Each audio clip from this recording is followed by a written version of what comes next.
The train screeched as it came to a slow, grinding halt, its iron wheels crying against the rails like a tired beast that had traveled too far.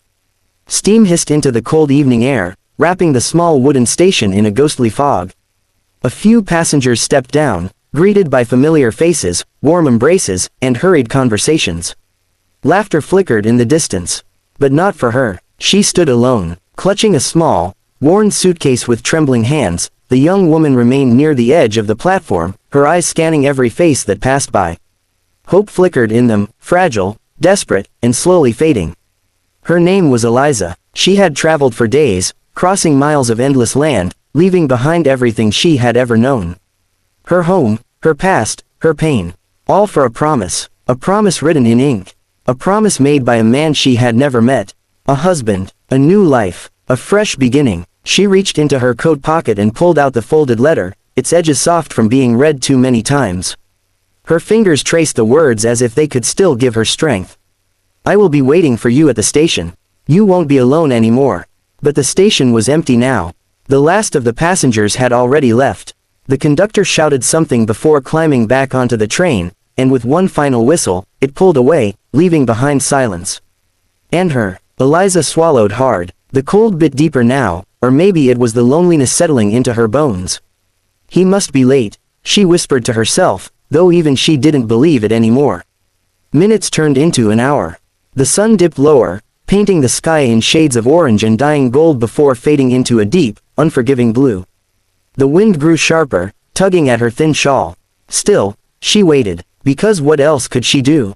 She had nowhere else to go. No one else to turn to. A group of men near the station glanced her way, their eyes lingering too long, their murmurs carrying an edge that made her heart tighten. She instinctively stepped back, pulling her coat closer around her. This wasn't the welcoming new life she had imagined. This was fear. This was abandonment. This was the moment the truth began to sink in. He wasn't coming. The letter had lied. Or worse, he had. Her grip on the suitcase loosened slightly as the weight of reality pressed down on her chest.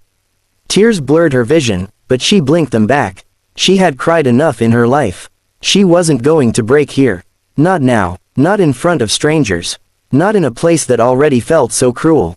But then, a sound. Slow, steady footsteps against the wooden planks of the platform. Different from the hurried ones earlier. Heavy, deliberate. Eliza turned. Through the fading light, a figure emerged from the distance. A man, tall, broad-shouldered, wearing a long dust-covered coat and a hat that shadowed his face. His boots echoed with each step, calm and unhurried, as if the world moved at his pace, not the other way around. There was something about him. Something quiet, something powerful, something dangerous. Eliza's heart began to race. He wasn't like the others. He wasn't laughing, or whispering, or staring in a way that made her feel small. He was simply walking toward her. And for reasons she couldn't explain, she couldn't look away. He stopped a few feet in front of her. For a moment, neither of them spoke. The wind howled softly between them, carrying dust and silence. Then, slowly, he lifted his gaze. His eyes met hers, and in that single moment, something shifted. Something unexpected. Something neither of them had planned. You've been standing here a long time, he said, his voice low, steady, not unkind. Eliza hesitated, her throat tightened. I'm waiting for someone. The man studied her for a brief second, as if weighing her words against something deeper. Then he glanced around the empty station. No one, nothing, just her, and him. Doesn't look like he's coming. The words were simple, but they hit like a storm. Eliza looked down, her fingers tightening around the letter. I think, you're right.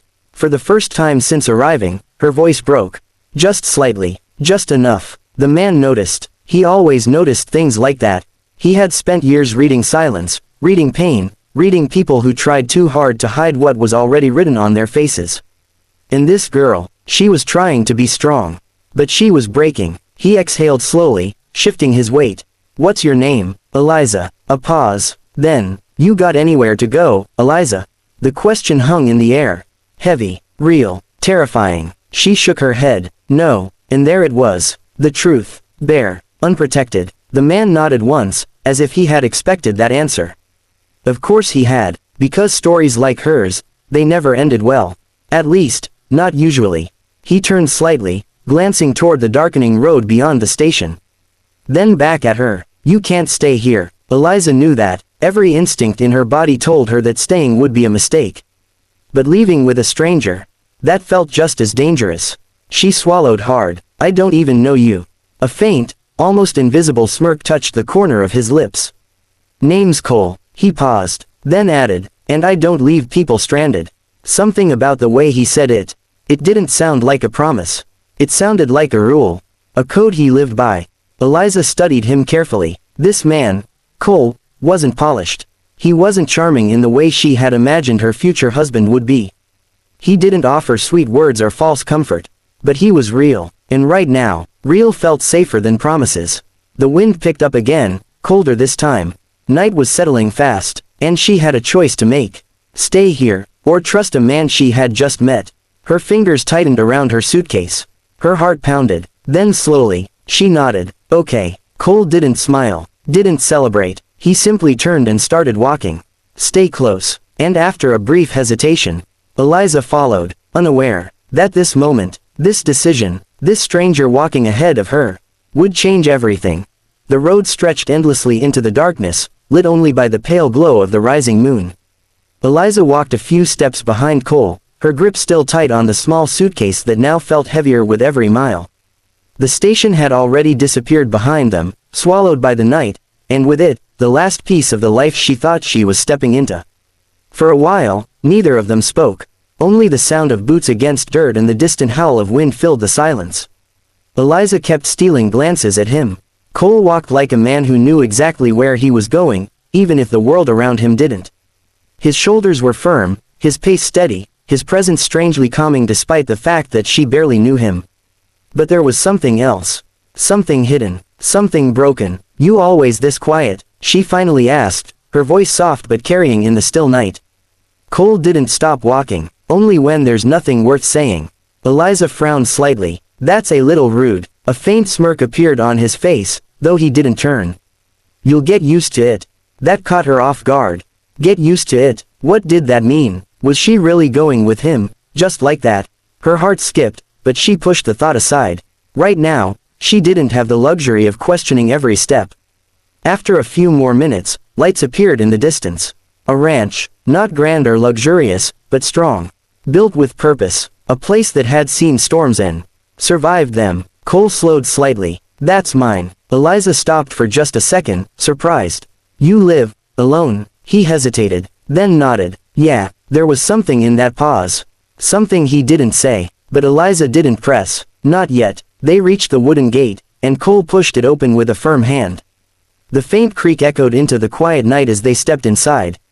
A few horses shifted in the distance, their silhouettes moving gently under the moonlight.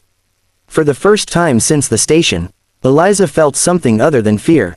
Safety. It wasn't perfect. It wasn't what she dreamed of. But it was something real. Cole opened the door to the cabin and stepped aside. You can take the bed. She blinked in surprise. What about you? I've slept in worse places. Again, simple words, but they carried weight. Eliza stepped inside slowly. The cabin was modest. Wooden walls, a small table, a lantern flickering softly, and a bed in the corner. No decorations, no warmth, just survival. This wasn't a home. It was a place someone stayed because they had nowhere else to be. She turned back toward him. Why are you helping me? For the first time, Cole looked directly at her. Really looked, and in his eyes, she saw something she hadn't expected. Pain. I know what it's like, he said quietly. That was all. No explanation, no story, but it was enough. Eliza nodded slowly. She didn't understand him yet, but she believed him. And that night, as she lay down on the bed, staring at the wooden ceiling while the wind whispered outside. For the first time since she left home, she didn't feel completely alone. But she didn't know that her past had already begun catching up to her. Morning came quietly. Soft sunlight slipped through the cracks in the wooden walls, painting gentle lines across the room. Eliza woke slowly, disoriented for a moment, until reality settled back in. The station, the letter, the man who never came, and the cowboy who did. She sat up. The cabin was empty, the bed across the room untouched. Cole was already gone. For a brief second, panic rushed through her chest. Had he left her too? But then, the door creaked open. Cole stepped in, carrying a small bucket of water. You're awake. Relief washed over her, though she quickly tried to hide it. "I thought you left." He set the bucket down. "If I was going to leave, I wouldn't have brought you here." "Fair enough." Eliza stood, brushing her dress slightly. "What do I do now?" The question lingered, because that was the real problem, wasn't it? She had nowhere to go. No plan, no future. Cole leaned against the wall, thinking. "You can stay, for now." "For now," she repeated, "until you figure things out." It wasn't a promise, but it was something, and right now, something was enough. Days passed, then more. Eliza slowly began helping around the ranch, cooking, cleaning, even learning small things about the land. Cole didn't say much, but he noticed everything. He noticed how she smiled less at first. How she flinched at loud noises. How she carried pain like it was stitched into her soul. And slowly, he noticed it fading. But peace never lasts long in stories like this. One afternoon, a rider approached the ranch. Fast, urgent. Cole saw him from a distance, his expression instantly hardening. "Eliza," he called. She stepped outside. "What is it?" "Go inside." Something in his tone made her freeze. "What's wrong?" "Now." She hesitated, but obeyed. From the window, she watched as the rider stopped in front of the house. The man jumped off his horse. Well, if it isn't Cole." Cole's jaw tightened. "What do you want?" The man smirked. "I'm not here for you." Eliza's heart stopped. The man's eyes shifted, toward the cabin. "I'm here for her." Everything went cold. Cole stepped forward, blocking the view. "She's not going anywhere." The man chuckled. "You sure about that? Because the man who sent for her, he's looking for his bride." Eliza's breath caught. Her hands trembled. The lie, the betrayal. It wasn't over. The man continued, "And he's not the kind of man you say no to." Silence fell like a storm. Cole didn't move, didn't hesitate. "Tell him she's not his anymore." The rider laughed. "That's not your choice." Cole's voice dropped, colder than before. "It is now." And in that moment, Eliza realized something terrifying. This wasn't just about her anymore. This was about a past that Cole hadn't told her. And a danger that was coming straight for them. The ranch felt different that night. Heavier, like the air itself knew something was coming. Eliza stood near the window, her heart restless, her thoughts louder than ever. "He's coming for me," she whispered. Behind her, Cole leaned against the wall, arms crossed. "Let him come." She turned sharply. "You don't understand. I don't even know who he is." "What if he's dangerous?" Cole didn't answer immediately. "Then, I know exactly who he is." Silence. Her stomach dropped. "You knew." Cole looked at her, his expression unreadable. "I've crossed paths with him before." "Who is he?" A pause. Then, "Someone who doesn't take no for an answer." Fear gripped her chest. "So what do we do?" Cole pushed himself off the wall. His eyes locked onto hers. "We don't run." That answer shocked her. "Why not?" "Because running means he keeps coming." His voice was firm now. Certain. Final. Eliza felt something shift inside her. Fear, turning into something else. Trust. Days later, they came. Not one man, not two, but a group. Dust rising behind them as horses thundered toward the ranch. Eliza's hands trembled. Cole stood in front of the house, calm, steady, ready. "You can still leave," she said softly. He didn't even look back. "No, why?" And then, finally, he answered, "Because no one came for you." Her breath caught. "And I'm not going to be another man who walks away." Tears filled her eyes. The riders stopped. The leader stepped forward. "So this is where you've been hiding." Cole's voice was cold. "She's not yours." The man smirked. "She was paid for." Eliza flinched. But Cole didn't move. "She's not a thing." Tension exploded in the air. For a moment, it felt like the entire world held its breath. Then, everything happened at once. Shouting, movement, chaos. But through it all, Cole didn't step back, didn't run, didn't break. And when the dust finally settled, they were gone, defeated, driven away. Silence returned, heavy, but different this time. Eliza stepped forward slowly. "You could have left." Cole shrugged slightly. "But I didn't." She looked at him, really looked this time. "You stayed." A small pause. Then, "Yeah." Her voice softened. "Why?" And this time, he didn't look away. "Because somewhere along the way, you stopped being a stranger." Tears slipped down her cheeks. But for the first time, they weren't from pain. They were from something else. Something warm. Something real. Something that felt like home.